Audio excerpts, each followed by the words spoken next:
Hello everyone, কেমন আছো সবাই? আমি আজকে আবার একটা মেকআপের ব্লগ নিয়ে চলে এসেছি। আজকে এঙ্গেজমেন্ট ব্রাইড আছে, বাট দেখো এখনও আসেনি। আমি ওয়েট করছি অনেকক্ষণ থেকে, ফাইনালি চলে এসেছে। এইবার আমরা শুনে নেব ওর কাছে ও কেমন লুক চায়। আজকের আমাদের এঙ্গেজমেন্ট ব্রাইড তনয়া। তনয়া, তুমি আজকে কেমন লুক চাইছো? আমি সিম্পলের মধ্যে লুকটা হবে আর ন্যাচারাল লুক এরকম চাইছি আমি। ওকে ওকে, চলো তোমার লুক শুরু করছি। ঠিক আছে। যেহেতু আজকের ওয়েদার ভীষণ গরম, ও একদম ন্যাচারাল লুক চেয়েছে আর ওর পছন্দ মতো আমি মেকআপটা শুরু করে দিয়েছি। ধীরে ধীরে তোমরা দেখতে থাকো ওর লুকটা কিভাবে ক্রিয়েট হচ্ছে।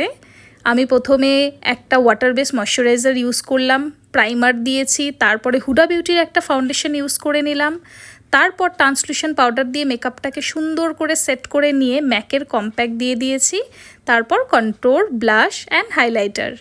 এরপর আমি আই মেকআপে চলে গেলাম। দেখো আই মেকআপটা কত সুন্দর হয়েছে, ওর তো ভীষণ পছন্দ হয়েছে। ফাইনালি ওর হেয়ারস্টাইলও কমপ্লিট। এইবার দেখো ওর কমপ্লিট লুক, তোমরা বলো কেমন হয়েছে ওর কমপ্লিট লুক।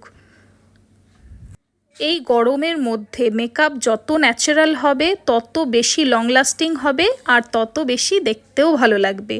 একদম ন্যাচারাল, সফট অ্যান্ড সোবার একটা লুক ক্রিয়েট হয়েছে। তনয়ার ফাইনাল লুক। তনয়া, এবার বলো তোমার কেমন লেগেছে?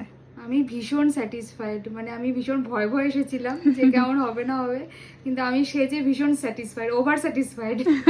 থ্যাংক ইউ, খুব মিষ্টি লাগছে তোমাকে। Welcome.